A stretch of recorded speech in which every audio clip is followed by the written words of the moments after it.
Feedback's a gift. And a lot of people say, well, I'm in stealth mode, so I don't want to share my idea. Well, you're not going to get out of it your own way. But once you get out and you validate from your target market and you ask the other important question, is this something you're going to pay for? And they say, yeah, this is priceless. You're onto something.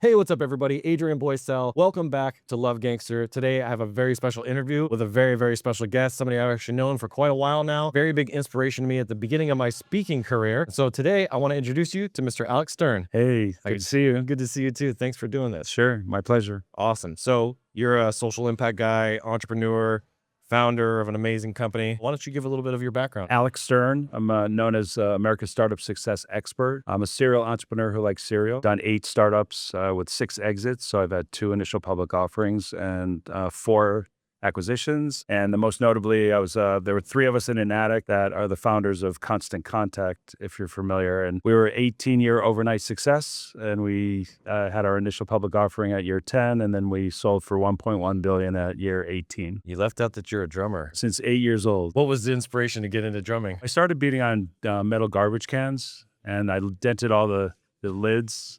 So I got in trouble for that. So I moved into pots and pans in the kitchen. And my dad would literally leave the house whenever he saw me pulling out the pots and pans. That's hilarious. And then my mom basically said, we're not going to squelch his creativity. That was her quote. How nice. And for my next birthday, we had a flea market. We saw a drum set and she bought it. And that was the beginning of my career. What was your first drum set? It was an antique Ludwig drum set with a wooden piano stool with the ball and claw feet. Yeah. So I have an affinity for the drums. I learned how to play the drums in middle school and did it all throughout middle school and then into high school.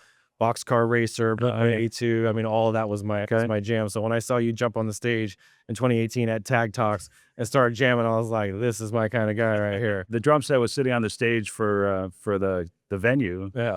And I went to the guy in the control room and said, any chance I can play the drums? He's like, no, we don't let any outside guests play. And I'm like, I said, I promise you that I will enhance the drums versus destroying them. Yeah. And he said, all right, he handed me 2 sticks. So we had Carlos Akira up there dancing and cheering you on. That was really cool. It was fun. That was fun event. You go down this whole business world, success and startups. What made you start doing the public speaking stuff? Was that just a byproduct of the business stuff that you did with Constant Contact and the startups? Yeah. So, I mean, we were the first for digital marketing for small business. Yeah. And I was a top 100 influencer. Okay. And so I was going out giving the best practice and thought leadership talks, all the major conferences.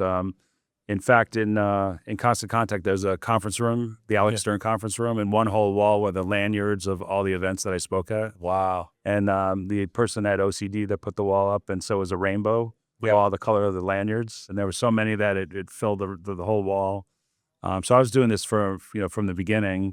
I'm just going out and doing the thought leadership. And then as later into the company's evolution, they really wanted me to tell the founding story. So I sort of transitioned to that and getting to a whole nother set of conferences and I've been doing that and continuing doing that ever since. So what were your initial talks about before you had the success story? Well, I mean, as a thought leader, nobody was really, we were trailblazing in sharing in digital marketing and email marketing and the best practices and all the nitty gritty of, how do you succeed at it? I jumped into public speaking in 2017 with a radio show, Project Grow, which led me into Tag Talks. Raul had heard me, what I was doing on my radio show, which then Tag Talks, and then getting Tom and you and all these amazing things. And then I had a mentor that came and was like, one to many. You've been selling one-to-one for the last, decade of your career. You need to start getting into this one-to-many thing. So that was the initial draw for me. But then I think I did my second Tag Talks with Raul when we actually partnered up 50-50. And it was one of the talks that we did at William Jessup University. And I sat down, after I was sitting down, when I was done with my talk, I had somebody come up to me and they were just like, just the fact that you brought up Jesus, I got chills in my whole body. And so that, for me, was more important than any of the business advice that I'd given, so that somebody could see God through my talk and have a transformational change where they literally came to me in tears and was like, I just needed to hear that today. And so I realized that God had given me a message and a crazy life story to go share that was beyond just the business stuff. So now I feel like I owe it to the world to go out and share my story, that anybody can become an incredible success if they have that determination, the work ethic, and the communication skills that most people really struggle with. You know, it was a hard part for me. It was learning how to communicate at such a high level, and public speaking was a really good way to sharpen that axe. I mean, if you have the message and you can teach people, you know, a lot of people say they pay it forward, and my line is I say it forward. I'm getting out as much as I can to empower people to, if you have an idea, how you bring it forward. Once it's, you have it underway, how do you scale it?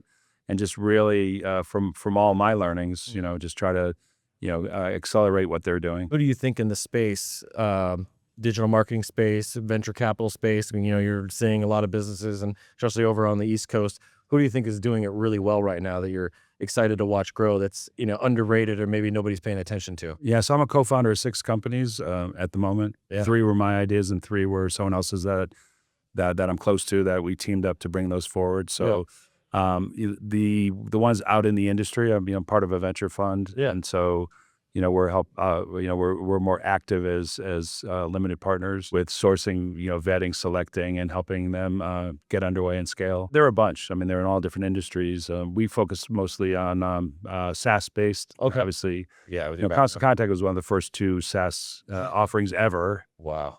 So, and we have, you know, one of the founders of Red Hat and some major companies. So we're finding some great ones that are, you know, mostly on the East Coast. Okay. In all different industries. Some of the industries are just fleshing out, like AI as an example. They're you know, it's the wild, wild west of companies starting. Yeah. That, you know, we're going to see that shake out. A lot of mergers, and people, a lot of them won't get the funding they need, so they're going to merge in, or it's hard to just call one out. But, For sure. you know, I get asked every single day, what do you think of my idea? Yeah. And my response is, and many times a day, but my response is, what does your target market think? And someone's like, well, I am my target market. I used to be a small business, and I'm helping small business. Well, you know what? What you did yesterday is not what you would do today, was not going to be what you do tomorrow. Get out and talk to your target market. Feedback. And feedback's a gift. And a lot of people say, well, I'm in stealth mode, so I don't want to share my idea. Well, you're not going to get out of it your own way. But once you get out and you validate from your target market, you know, the fit, like, you know, is this something you see helping your business? And the answer is yes. Yeah. And you ask the other important question, is this something you're going to pay for? And they say, yeah, this is priceless. You're onto something. That's true. Yeah. That's true. So, yeah, I mean, it's funny. I have Video Marketing Vault and Brand Butler. Put over a year of my time and heart into Brand Butler and started showing it to people. And I'm like, a little worried that people are going to take the idea because, you know, it incorporates AI, and AI can go and read your stuff and figure out how to, you know, back end engineer it. I'm like, somebody could build this in a month or whatever, but it was the 20 years of experience that I had that led me to being able to that. And then I show somebody my Video Marketing Vault structure where I literally took a picture of the in and out menu and said, I need pricing strategy as simple as in and out. And it gave me that. And I showed it to somebody like, that's genius. Well, here I am with this advanced AI technology and 20 years of work. And then I come up with this super basic video marketing, YouTube management software. And everybody's like, this is genius. And so what I'm curious about, every business I've started, I've bootstrapped, right? Never taken on loans, you know, investment capital, venture capital. But now I'm finally at this place with Brand Butler where I know I have something huge that I would truly do believe is the future of marketing, with artificial intelligence and having your own brand butler, someone that's going to serve you and know you and learn about your business and the things you need to do, from VSLs to copy and videos and all that stuff. How does somebody transition from that bootstrap mentality over to a venture capital where, like, somebody, I was talking to somebody last night, where they just want to take your idea and then throw it in the trash. You know, they'll invest it, they'll put 10 million, 5 million, whatever dollars, and they just want to get rid of it. Right. So how do you decipher and transition from, like, I can bootstrap a business to, okay, I'm ready to take on venture capital? Today, there's so much room for a new startup to come out, right? 85% of the time, it's a product or service that already exists, but someone's going to execute it on it better. There are many billion-dollar industries that the current products and services are they're asleep at the wheel. You're coming along with, you know, trailblazing with something that's advanced and unique and whatever. It's not so easy for someone to just copy what you did, because you just mentioned you have 20 plus years experience. Yeah. That, you know, a lot of people don't have the domain expertise to get them to really look at it as deep as that. That's true. Right. And so, you know, when Constant Contact came out, we were the first. Now, there were enterprise tools. Yeah, first to market. But they could never come down market and simplify. You know, they were too complex, and you needed resources, or an agency was doing it for you. That's right. The small business on Main Street needed to be self-service, easy to use. So we were creating something that, and, you know, could really be duplicated. For sure. but it's about velocity and execution. And so we were first, and we stayed in that pole position because with all of our backgrounds, we were able to race ahead with the functionality. 80 companies showed up behind us. Wow. 80 in the early days.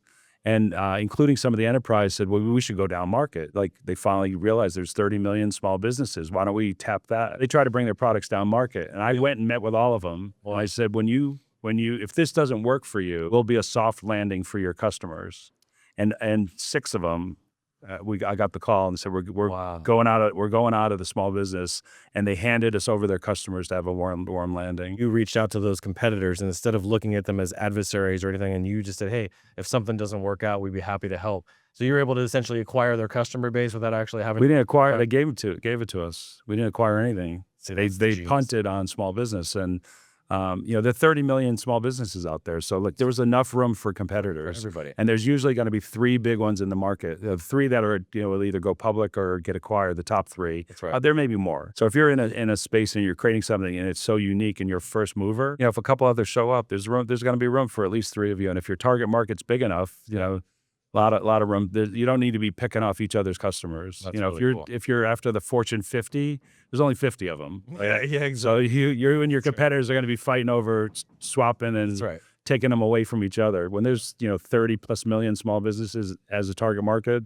there's enough room for everyone. The second thing you mentioned, you're talking about just bootstrapping, and then how do you transition to venture capital. There's a step in between. Okay.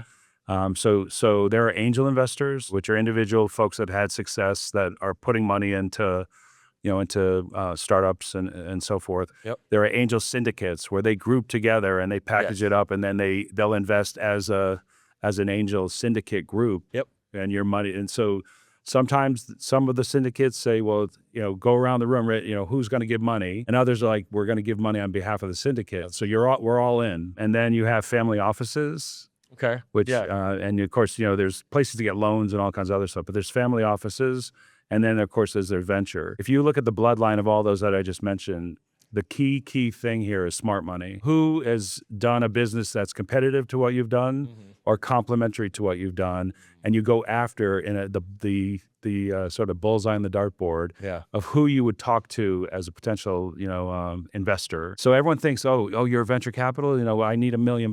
Well, if you're not in the industry or you're not, so a lot of them have, rules around kind of where they're going to invest. Right. So some cases are like, we can't invest in you. It's not kind of in the mission of the fund. Well, you have that same thing with even just geographically, right? East Coast versus West Coast. Yeah. So there's a lot of parameters that would decide whether they invest or not. Okay.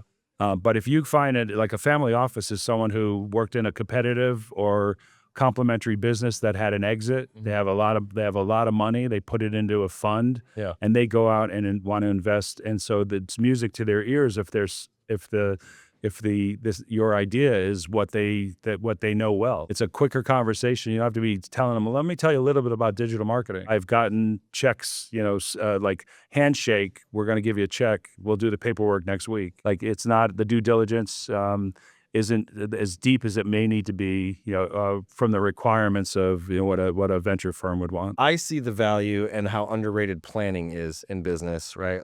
Failure plan is a plan to fail, right? And I spent a lot of time now putting all that planning up front for my clients, and the success rate is just so much higher, right? The possibility of them being around in 5 years is much better when they have a roadmap and a plan for their marketing, and their brand strategy is clear. They know who they are, they know what their values are, they know what their mission is, and they have all these things identified for them of where they're going on their marketing, who their ideal client is, what their niche is, all that.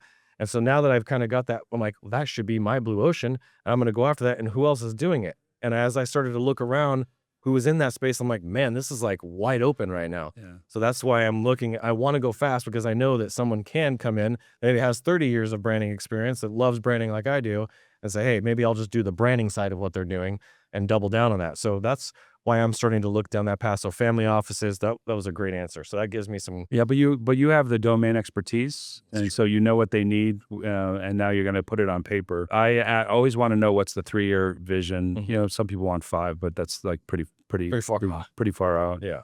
A lot of people don't know what they're going to do next week, let alone 5 years. But I would ask them, what's your 3-year vision? What is it that you have, you want more of? What don't you have that you wish you had? Like, and really just kind of understand where they want to be. And then I'll say, what did you do today to get you toward that vision? And they're in the business on the hamster wheel, and they're not looking at the vision. They're not. And so I said, if what you're doing today, is that kind of get you to your 3-year vision? And reluctantly, over half say no. Of course. So you either have to change what you're doing or change your vision. That's right. And then anything that wraps around what you said, planning and being able to sort of get them getting them in the lane towards success to hit the vision, move everyone on to the solution in the end, which is to hit the goals of that vision. Yeah, because when you started with digital marketing, there wasn't a whole lot of channels that you could market on, right? We didn't have the social media platforms. We didn't have the YouTubes even. None of that stuff existed. So email and pretty much picking up the phone and calling people, or the mailbox was it, right? But now people have 1,000 different pathways to go on, and they don't know what to pick. What's the most ideal? What direction should I do? What media should I do? A funnel, or should I do a website? Should I do a landing page? And there's so many paths, but the fundamentals of marketing haven't changed. Right. Like, those things don't change, but the tactics and strategies do. So I see a lot of people throwing money and time at the wall and then not getting anywhere, and they move from marketing company to marketing company. My future in my 3-year vision is to have an exit for Brand Butler, specifically by then, to put it into the hands of a bigger organization that can take that vision to the massive level that I don't know if I can bring it to that level. And I do want to exit. How did you know the time to exit Constant Contact? Like, our goal was to execute, to surprise and delight our customers, and execute, making sure that we gave them the best solution that they would succeed with. And if we succeed at that, then whatever's going to come our way will come our way. That's right. We didn't talk about IPO. We didn't talk about an acquisition. If we were going to have an acquisition, there are not many companies that would pay over $1 billion. There are not many, especially with regard to like digital marketing in the space we were in. For sure. So that sort of we didn't have those conversations. We were more concerned with how do we scale our own business. I would challenge you on saying, when you said like, I don't know if I can do that. Yeah. We were 3 people in an attic. We didn't know we could do anything. But we had the passion and the drive, because our target market told us we're onto something and they want to pay for it. That's right. The question is, when we first got our first round of funding, we had 4 customers. 2 of them were on a free trial, and the other 2 are paying $20 a month. Like, wow. We got $2.4 million in our first funding round. And because everything's directional, like they saw, okay, these 4, as testimonials, were wide-eyed with what we could do with them, had some early success with it, and said, now we need to get funding to get to millions of them. For sure. Like, we can't do this with what. And the secret sauce for all of my companies that have gone public or have been acquired is leverage through others, the one-to-many scenarios through others, channels, partnerships, affiliates, whatever it is. We were 100% channels for 5 years because we didn't have our own money to do our own marketing. Once the flywheel got going with business and we had our own money, then we can invest in, now you see all the major channels today, you'll still see Constant Contact commercials. Exactly. So we could drive our own traffic to us, but everything was through our channel partners. Got it. The leverage of our target market hanging with some other trusted resource that we just had to figure out how to work with them to get to our target market. Wow. And we had thousands of channel partners, and that was the secret sauce for scale. Every single episode that I do, I want to leave someone with a challenge. I want my guests to challenge the audience, the people that are listening to this, getting all this gold. The only thing we're asking in return for giving all this gold is for you to go make somebody's life better today, this week, this month, this year. What is one thing that somebody can do that you'd love to challenge them to do to go make somebody's life better? We always think when we do something, like, for example, build a website, we're done. Built our marketing messaging, we're done. We go out and talk to some customers and we got some feedback, we're done. I challenge everyone to change your mindset and said, every single day, what are you doing to the lane you're in your business, but challenging what's adjacent in the other lane to test and invest and find ways to potentially grow exponentially. And you'd be really surprised that there's probably, we talk of 3 feet from gold, That's it. Greg Reed's book, but you might find something in the adjacent lane from where you are that's going to give you a greater opportunity, faster, scale better, whatever.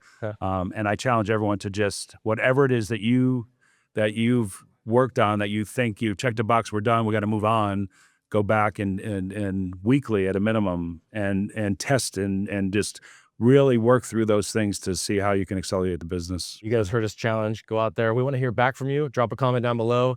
Let us know what you're working on or something that you've checked off that you need to go back to and revisit. See something maybe in an adjacent lane that you can really make some bigger changes that you didn't even realize were possible. So I want to hear back from you. We want to hear, you can post a video, drop us a message on social media, hear back, or you can be swimming with the fishes. Capiche? All right, Alex, man, thank you so much. Sure. That was a great conversation. We'll see you guys on the next episode. This is Love Gangster. I'm Adrian Boysel. And as always, keep looking up. Came here to fill the void. I am love. I am peace. I am joy that can never be destroyed. I